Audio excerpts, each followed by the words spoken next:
Hello friends, नमस्कार। कैसे हैं आप लोग। मैं सुखबीर सिंह अपने इस गोल्डन एरा एजुकेशन के यूट्यूब चैनल पर आप सभी का स्वागत करता हूं। फ्रेंड्स, कुछ निजी कारणों की वजह से हम आपके बीच इतने दिन नहीं आ पाए, उसके लिए माफ़ी चाहते हैं। फिर से हम अपनी इस सीरीज को आगे बढ़ाते हैं। लास्ट में हमने देखा था कि बाबर को और हुमायूं को देखा था, लेकिन उसी की अगली कड़ी में आज हम अकबर को और जहांगीर को देखेंगे। इनसे बने सवालों को देखेंगे, उन्हीं पे चर्चा करेंगे। तो फ्रेंड्स, पहला क्वेश्चन यही रहा कि जो अकबर की साम्राज्य में जो सूबे थे, कितने प्रांतों में अकबर का साम्राज्य विभाजित था। तो 18, 20, 16 या 15। तो फ्रेंड्स, इसका जो राइट आंसर होगा वो डी राइट आंसर सही होगा, क्योंकि जो संपूर्ण भारत था, समझ रहे हैं ना, तो उत्तर भारत में यानी ये 15 प्रांतों में बटा हुआ था। क्लियर। बढ़ते हैं नेक्स्ट क्वेश्चन की तरफ। ये देखिए, ये रहा क्वेश्चन है कि राजपूताना के निम्न राज्यों में से किसने अकबर की संप्रभुता स्वीकार नहीं की थी। अच्छा क्वेश्चन है, पूछ लेता है कि राजपूताना के निम्न राज्यों में से अकबर की स्वीकारी किसने यानी स्वीकार नहीं की थी, जो संप्रभुता थी, उसकी सॉवरेंटी जो थी। आमेर, मेवाड़, मारवाड़ या बीकानेर। तो फ्रेंड्स, जो इसका राइट आंसर होगा वो भी होगा मेवाड़। मेवाड़ ने अकबर की जो संप्रभुता थी उसको स्वीकार नहीं किया था। बढ़ते हैं नेक्स्ट क्वेश्चन की तरफ। ये देखिए, अली कुली खां को शेर अफगान की उपाधि अली कुली खां को शेर अफगान की उपाधि किस शासक ने दी थी। अकबर, शाहजहां, हुमायूं या जहांगीर ने। तो फ्रेंड्स, इसका जो राइट आंसर होगा वो राइट आंसर डी सही होगा, क्योंकि जहांगीर ने अली कुली खां जो था यह एक अफगान वंश था, और इसी को ही क्या किया था, जहांगीर ने शेर अफगान की उपाधि दी थी। क्लियर। बढ़ते हैं नेक्स्ट क्वेश्चन की तरफ। ये रहा, हल्दी घाटी की लड़ाई किन के बीच हुई थी। अच्छा क्वेश्चन है। अकबर, राणा संग्राम सिंह, अकबर और मेदिनी राय, अकबर और महाराणा राणा प्रताप, अकबर और उदय सिंह। तो फ्रेंड्स, इसका जो राइट आंसर होगा वो राइट आंसर सी सही होगा। क्लियर। अकबर और महाराणा प्रताप, अकबर और महाराणा प्रताप के बीच में ये 1576 में युद्ध हुआ था। इसमें क्या हुआ था, मुगल सेना विजय रहित हुई थी, लेकिन इस जीत में मुगलों के लिए बहुत ही मशक्कत करनी पड़ी थी। बढ़ते हैं नेक्स्ट क्वेश्चन की तरफ। पानीपत की दूसरी लड़ाई 5 नवंबर 1556 में किसके बीच हुई थी। 5 नवंबर 1556 में किसके बीच हुई थी। तो फ्रेंड्स, जो इसका जो राइट आंसर होगा हमारा, पानीपत की दूसरी लड़ाई की बात कर रहा है, और ये 1556 की अगर बात कर रहा है तो हम इसमें देखेंगे कि 1556 में कौन शासक था दिल्ली यानी मुगल डायनेस्टी में, तो अकबर था। और इसमें कहीं विकल्प में अकबर दिया है तो ए अकबर दिया है, लेकिन अपोजिट में कौन था, अपोजिट में कौन था, हेमू। क्लियर। अपोजिट में कौन था, हेमू था। क्लियर। तो राइट आंसर ए सही है। बढ़ते हैं नेक्स्ट क्वेश्चन की तरफ। दीन ए इलाही योजना अकबर ने किस वर्ष शुरू की थी। बहुत बड़े बेहतरीन क्वेश्चन है, इसे देखिएगा। अकबर की यह एक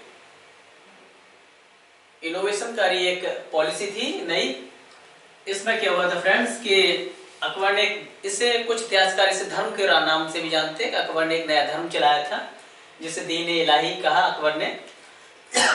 प्रथम हिंदू जिसे कहा जाता है, बीरबल ने इसे अडॉप्ट किया था। जिसमें अल्लाहु अकबर अल्लाहु अकबर जो दिया जाता था और सूर्य की पूजा से कुछ ऐसे संबंधित नियम थे। तो इसे कब स्टार्ट किया था दीन इलाही को? तो इसे फ्रेंड्स राइट आंसर सी सही होगा 1582 में। नेक्स्ट क्वेश्चन की तरफ देखते हैं। इबादत खाने का निर्माण अकबर ने किस वर्ष शुरू किया? यह एक धर्म संसद थी फ्रेंड्स। इबादत खाना एक धर्म संसद थी जिसमें सभी विद्वानों से अकबर परिचर्चा किया करता था। इबादत खाने में क्या करता था? परिचर्चा, यानी विभिन्न भिन्न धर्मों के लोगों को बुलाकर इस्लाम के बारे में, अन्य धर्मों के बारे में अकबर क्या करता था? अधिक से अधिक जानकारी जुटाने का प्रयास करता था। होता क्या है फ्रेंड्स, कुछ समय बाद इस इबादत खाने को सबके लिए खोल दिया जाता है, अन्य धर्मों के लिए भी। पहले ये इस्लाम से संबंधित इसमें विद्वान आते थे, लेकिन वो संतुष्ट नहीं हुआ। होता क्या है, सभी धर्मों के लिए जब ये खोल देता है तो परिचर्चा का विषय यहाँ मुद्दा होता है। इसका सीधा सिंपल यही है, इसका निर्माण कब कराया था? तो फ्रेंड्स इसका निर्माण अकबर ने 1575 में इसका कराया था। 78 में सबके लिए खोल देता है। राइट आंसर ए सही है। नेक्स्ट क्वेश्चन की तरफ देखिए। जहांगीर द्वारा खुर्रम को शाहजहां की उपाधि किस वर्ष दी गई थी? खुर्रम का मतलब फ्रेंड्स शाहजहां का जो पहला नाम था, बचपन का नाम था, इसे पहले खुर्रम के नाम से जानते थे, लेकिन बाद में जहांगीर ने इसे शाहजहां की उपाधि दी। तो कब दी थी, किसके संदर्भ में दी थी? फ्रेंड्स जिस समय दक्षिण भारत में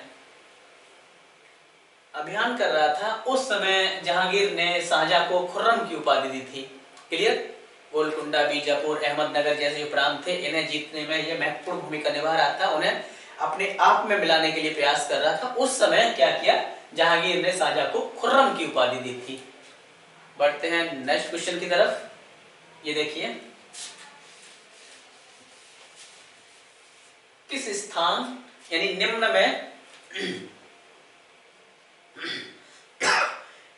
में से किस स्थान पर अकबर को अपने पिता हुमायूं की दुर्घटना में मृत्यु होने के बाद मुगल राजगद्दी पर बिठाया गया था? तो इसका राइट आंसर फ्रेंड्स क्या होगा? क्या काबुल होगा, या लाहौर, या पठानकोट, या कालानौर? जिस समय हुमायूं की मृत्यु हुई थी उस समय जो अकबर था वो कालानौर में था। क्लियर? कहां था? कालानौर। और यहीं पर राज्याभिषेक इसका पहली बार किया गया था 1556 में। क्लियर? 13-14 वर्ष की उम्र में। राइट आंसर डी सही है। नेक्स्ट क्वेश्चन देखिए। नूरजहां का वास्तविक नाम पूछा गया है। अच्छा क्वेश्चन है। नूरजहां थी जो जहांगीर की पत्नी थी। इसका जो रियल नाम था वो मेहरुनिसा था, जो वास्तविक नाम था मेहरुनिसा था, जो आसफ खां की पुत्री, क्लियर, उसकी पुत्री थी ये। इसे मेहरुनिसा कहा गया था और इससे यानी 1611 में इससे विवाह करता है। क्लियर? मेहरुनिसा से 1611 ईस्वी में इससे विवाह करता है। नूरजहां का वास्तविक नाम मेहरुनिसा था। नेक्स्ट क्वेश्चन को देखिए। जब अकबर का जन्म हुआ तब हुमायूं ने निम्न में से किसकी शरण ली थी?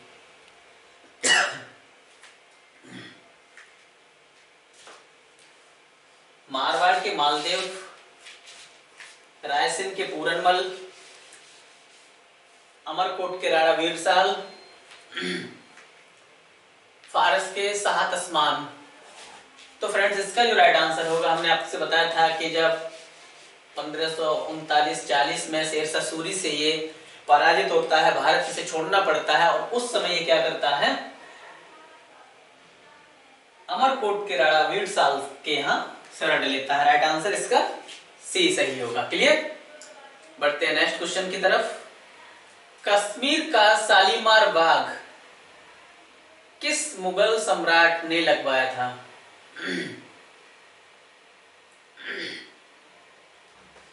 अकबर, हुमायूं, जहांगीर या शाहजहां?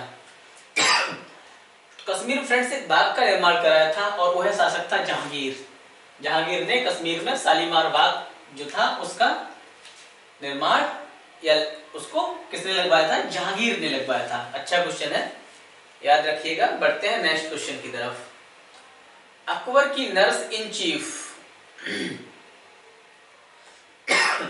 कहते हैं अकबर की नर्स इन चीफ का मतलब है अकबर की देखरेख किसने की थी? वह कौन थी? धाय, जो धाय मां थी उसकी, वो कौन थी? तो इसका जो राइट आंसर सही होगा वो डी सही होगा। माहम अंगा की देखरेख में अकबर का संरक्षण और पालन पोषण भी हुआ। शुरुआत के जो यानी 1556 से लेके क्या 1556 से लेके 1562 तक का जो शासन काल रहा वो भी इन्हीं की देखरेख में चला। क्लियर? नेक्स्ट क्वेश्चन देखिए। अकबर के शिक्षक को पूछा जा रहा है इसमें कि कौन थे? अबुल फजल, बैरम खां, अब्दुल लतीफ या कबीर? नहीं, इसका जो राइट आंसर फ्रेंड्स होगा सी सही होगा। अब्दुल लतीफ जो थे अकबर के जो शिक्षक थे। क्लियर? कौन थे? अकबर के शिक्षक कौन थे? अब्दुल लतीफ थे। बैरम खां के बारे में कहा जाए तो बैरम खां ने के संरक्षण में मुगल साम्राज्य, अकबर का साम्राज्य काफी विस्तार हुआ था। अबुल फजल जो थे इसके दरबार में एक रथ थे और कबीर दास जो थे वो भक्ति आंदोलन के एक महान गुरु थे। क्लियर? नेक्स्ट क्वेश्चन देखिए। अकबर के दरबार में सबसे बड़े संगीतकार तानसेन का नाम क्या था? बहुत अच्छा बहुत अच्छा क्वेश्चन है कि तानसेन जो अकबर के दरबार में जो नवरत्न थे उनमें तानसेन एक थे और उन्हीं का जो मूल नाम था वो क्या था? तो इसका जो राइट आंसर फ्रेंड्स बी सही होगा, रामतनु पांडे। क्लियर? सॉरी, इनके बारे में कहा जाता है कि ये रीवा में रहे, रीवा से फिर ग्वालियर आए, ग्वालियर से फिर अकबर के दरबार में आ गए थे। 1582 में अकबर ने एक महत्वपूर्ण कदम उठाया था। 1582 में अकबर ने एक महत्वपूर्ण कदम उठाया था, इस पे हम चर्चा कर चुके हैं फ्रेंड्स। दूसरे रूप से ये क्वेश्चन पूछ लिया गया है, तो इसका जो राइट आंसर होगा वो डी सही होगा। दीन ए इलाही का जो प्रस्ताव था अकबर का एक नए धर्म के रूप में, नई सोच के रूप में चलाया था, वो क्या था? दीन ए इलाही के रूप में एक प्रस्ताव था। राइट आंसर इसका डी सही होगा। नेक्स्ट क्वेश्चन को देखिए। हेमू जिसे अकबर ने पानीपत की दूसरी लड़ाई में हराया था वह कहां का शासक था? कौन था वह? क्लियर? तो जो हेमू था फ्रेंड्स वो मोहम्मद आदिल शाह के मंत्री थे ये। क्लियर? कौन? हिंदू शासक मोहम्मद आदिल शाह के ये मंत्री थे हेमू और इन्हीं को अकबर ने पानीपत की द्वितीय लड़ाई में पराजित किया था। नेक्स्ट क्वेश्चन देखिए। मनसबदारी प्रणाली की स्थापना अकबर ने की थी। क्लियर? तो इसमें कौन कौन शामिल था? सैन्य कमांडर, प्रांतीय गवर्नर, उच्च नागरिक और सैन्य अधिकारी, ऊपर के सभी यानी उपयुक्त सभी, ऑल ऑफ एबव। तो फ्रेंड्स जो मनसबदारी प्रणाली जो थी वो एक पद था या मनसबदारी का जो सैन्य कमांडरों, गवर्नरों और उच्च अधिकारियों, उच्च नागरिकों को दिया जाता था। तो इसमें ये सभी शामिल हैं। क्लियर? नेक्स्ट क्वेश्चन देखिए, बहुत अच्छा क्वेश्चन है। अकबर के गोल्ड मोहर यानी गोल्ड यानी सोने के सिक्कों पर सीता और राम के अंकन मिलता है। स्टेटमेंट दिया, दो कथन दिए हैं, कौन सा सही है? क्या दोनों सही है? स्टेटमेंट है कि अकबर के गोल्ड मोहर में यानी सोने के सिक्कों पर सीता और राम के अंकन टंकन मिलता है। दूसरा क्या है?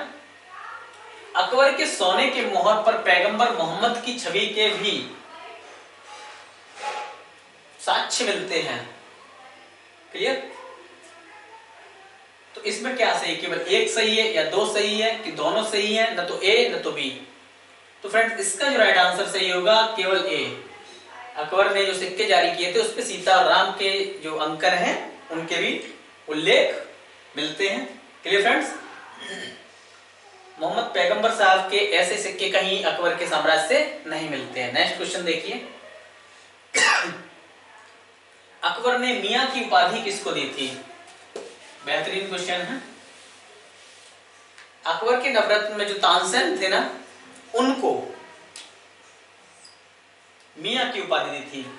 बीरबल, राजा टोडरमल भी इसके जो दरबार में थे। भूमि की जो नाप जोख थी, आयने दयशाला थी, जो आय के इनकम थे, भूमि के जो सर्वेक्षण था, आयने दयशाला से राजस्व के जो स्रोत थे, उसके पारंगत थे ये।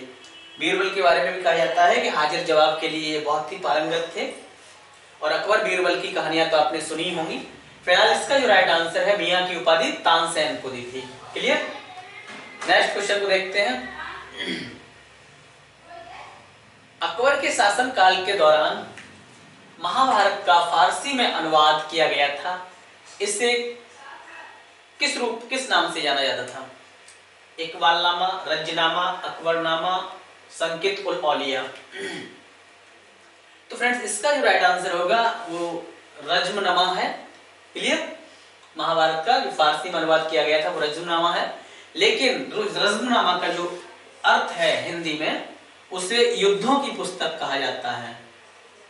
युद्धों की पुस्तक। क्लियर? बढ़ते हैं अपने नेक्स्ट क्वेश्चन की तरफ। ये रहा, अकबर के शासन काल के दौरान मुगल साम्राज्य का वित्त मंत्री कौन था? अच्छा क्वेश्चन है। अकबर के शासन काल के दौरान मुगल साम्राज्य के वित्त मंत्री कौन थे? तो मैं इस पे पहले चर्चा कर चुका हूं। राजा टोडरमल जो थे, आयने दयशाला, जिन्होंने भूमि के सर्वेक्षण की बात की थी, तो यही इनके कौन थे? सॉरी, कौन थे? राजा टोडरमल इनके वित्त मंत्री थे।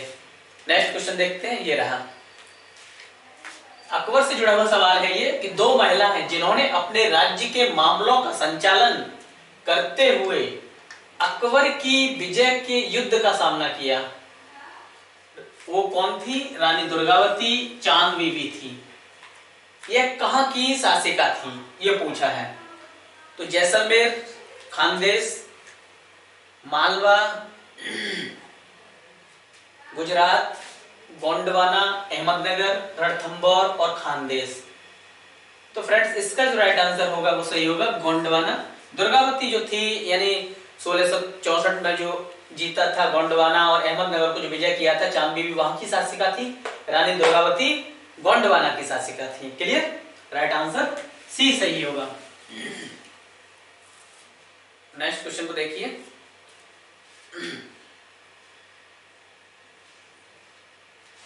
सॉरी ये रिपीट हो गया। किस शासक के समय चित्रकला अपने चरम पर थी? चित्रकला, स्थापत्य कला। किस शासक के शासन काल को स्थापत्य कला का स्वर्णिम कहा जाता है? तो शाहजहां होगा, लेकिन यहाँ चित्रकला पूछा है कि चित्रकला किस शासक के समय अपने पीक पर थी। तो फ्रेंड्स, जहांगीर चित्रकला का बहुत शौकीन था। आपको पता है कि जिस समय कैप्टन हॉकिंस आया था जहांगीर के दरबार में, तो क्या किया था, उसे कुछ चीजें भेंट किया था, पेंटिंग भेंट किया था, तो उसने हूबहू वही पेंटिंग बना दी थी। तो जहांगीर के समय जो चित्रकला थी अपने पीक पर थी। निम्न में से किस मुगल शासक को हिंदी गीतों की रचना का श्रेय दिया जाता है? बाबर, अकबर, जहांगीर या शाहजहां? तो फ्रेंड्स, इसका जो राइट आंसर सही होगा वो सी सही होगा, क्योंकि जहांगीर जो हिंदी गीतों का भी शौकीन था और इसने अनेक हिंदी गीतों की रचना की है। क्लियर? जहांगीर का जन्म फतेहपुर सीकरी में स्थित शेख सलीम चिश्ती की दरगाह में कुटिया में कब हुआ था? तो इसका पूछा है, जन्म पूछा है कि कब जन्म हुआ था। तो 30 अगस्त 1569 में इसका यानी राइट आंसर ए सही है इसका। क्लियर? कब जन्म हुआ था? 1569 में इसका जन्म हुआ था शेख सलीम चिश्ती की कुटिया में। नेक्स्ट क्वेश्चन देखिए, पहाड़ी school, Rajput school, Mughal school, Kangra school, ये किस कला की विभिन्न शैलियों को दर्शाते हैं? फ्रेंड्स, ऐसा लग रहा है कि ये कोई कॉलेज या स्कूल की बात कर रहा है ना? लेकिन ऐसा नहीं है। यह शैली स्थापत्य कला से संबंधित नहीं है। जैसे स्कूल लिखा है तो सोचना हो सकता है कि स्थापत्य कला से हो, लेकिन नहीं। जो पहाड़ी स्कूल, राजपूत और मुगल स्कूल की जो शैली है वो चित्रकला से संबंधित है। Clear friends? नेक्स्ट क्वेश्चन देखिए। इंग्लैंड के तत्कालीन राजा जेम्स द्वारा जहांगीर के दरबार में, शाही दरबार में, निम्न में से कौन सा दूत आया था? आपको पता होना चाहिए कि जहांगीर के दरबार में जो थे वो 2 लोग आए थे। कौन लोग आए थे? 2 लोग आए थे। एक कैप्टन हॉकिंस आता है, एक कैप्टन हॉकिंस आता है और एक टॉमस रो आता है। समझ रहे हैं ना? तो यहां ये किसकी बात कर रहा है? कैप्टन हॉकिंस की, विलियम टाड, टॉमस रो या सर वाल्टर रेले? तो फ्रेंड्स, इसका जो राइट आंसर होगा, यानी तत्कालीन राजा जेम्स प्रथम के जो शाही दरबार में जो था वो किसका दूत आया था? 1608 की बात कर रहे हैं। ये 1608 मेरे कहने का मतलब आप समझ गए होंगे, तो आप बता दीजिए जल्दी से कौन सा शासक था इसका? तो हॉकिंस जो था 8 में आया था। क्लियर? क्लियर? कैप्टन हॉकिंस था। ये हेक्टर नामक जहाज से आया था। किस जहाज से आया था? हेक्टर नामक जहाज से आया था। ये हेक्टर नामक जहाज से आया था। समझ रहे हैं ना? और इसने क्या था? जहांगीर से व्यापार के लिए क्या मांगा था? थोड़ी सी जगह मांगी थी। समझ रहे हैं ना? मिस्टेक हुई, जेम्स प्रथम। हाँ, तो इसका तो राइट आंसर सी होगा। ये 16 में आया था, 1615 में, 1615 में ये आया था। क्लियर? लेकिन ये पहले आता है 1608 में। क्लियर? नेक्स्ट क्वेश्चन को देखते हैं। जहांगीर के काल में मुगल दरबार में आने वाला पहला अंग्रेज कौन था? तो कैप्टन विलियम हॉकिंस था। इसका राइट आंसर, इस वाले का राइट आंसर बी सही होगा friends, captain William Hawkins. Clear? Next question देखते हैं। बीजापुर के शासक आदिल शाह को किस मुगल शासक ने फरजंद की उपाधि दी थी? फरजंद का मतलब होता है पुत्र। बीजापुर के शासक आदिल शाह को किस मुगल शासक ने फरजंद की उपाधि दी थी? तो फ्रेंड्स, इसका राइट आंसर क्या होगा? जहांगीर ने बीजापुर के शासक आदिल शाह को पुत्र की उपाधि दी थी। राइट आंसर सी सही है। नेक्स्ट क्वेश्चन की तरफ देखते हैं। किसके सिक्कों पर चांदी, किसके चांदी के सिक्कों पर, यानी वह शासक कौन है? उस शासक का नाम बताइए जिसके सिक्कों पर राशि के चिन्ह अंकित हैं। शाहजहां, हुमायूं, अकबर, जहांगीर, यानी वह कौन सा शासक था जो ज्योतिष में विश्वास करता था? तो हुमायूं भी करता था, लेकिन उसके ऐसे कोई सिक्के नहीं मिले हैं। और जहांगीर भी करता था, अकबर भी करता था, लेकिन इसका जो राइट आंसर सही होगा वो जहांगीर सही होगा फ्रेंड्स। क्लियर? जहांगीर ने क्या किया था? अपने सिक्कों पर राशि के चिन्ह अंकित कराए थे। क्लियर? नेक्स्ट क्वेश्चन को देखते हैं। भारत में तंबाकू की खेती किसके शासन काल में आरंभ हुई थी? तो आप समझ रहे हैं कि भारत में जब पुर्तगाली आए हुए थे, पुर्तगाली ही तंबाकू को लेकर आए थे, और उस समय जो शासन काल था वो जहांगीर का था। क्लियर? समझ रहे हैं ना? लेकिन इसने क्या था? रोक लगवा दी थी। क्लियर? नेक्स्ट क्वेश्चन देखिए। गुरु अर्जुन देव किसके समकालीन थे? बाबर के, जहांगीर के, शाहजहां के, अकबर के। फ्रेंड्स, जो अर्जुन देव थे वो सिक्कों के 5वें गुरु थे। समझ रहे हैं ना। और इनका जहांगीर से विवाद हो गया था, तो जहांगीर ने क्या करता है, फांसी की सजा दिला देता है। और ये किसके समकालीन थे आप पूछा जा रहा है, तो ये जहांगीर के समकालीन थे। नेक्स्ट क्वेश्चन की तरफ देखते हैं, अपने अंतिम पड़ाव की तरफ। किस सिख गुरु ने विद्रोही राजकुमार खुसरो की सहायता की और धन आशीर्वाद दिया था? तो फ्रेंड्स, इसका जो राइट आंसर सही होगा वो यानी अर्जुन देव ही थे, जिन्होंने राजकुमार खुसरो को क्या किया था, सहायता दी थी, आशीर्वाद दिया था और उन्हें बहकाया था। कहा जाता है कि जहांगीर को गद्दी से हटाया जाए। तो फ्रेंड्स, ऐसे कुछ ये सवाल थे, महत्वपूर्ण सवालों को हमने चुनने का प्रयास किया था। उम्मीद करते हैं आपको ये पसंद आया होगा। नेक्स्ट वीडियो में हम फिर आपसे मिलेंगे शाहजहां और औरंगजेब को लेके, इनसे जुड़े सवालों को लेके। तब तक के लिए आपसे विदा लेते हैं और आप ऐसे ही जुड़े रहिए, आप देखते रहिए, शेयर करते रहिए, सब्सक्राइब कीजिए। थैंक यू, नमस्कार, धन्यवाद।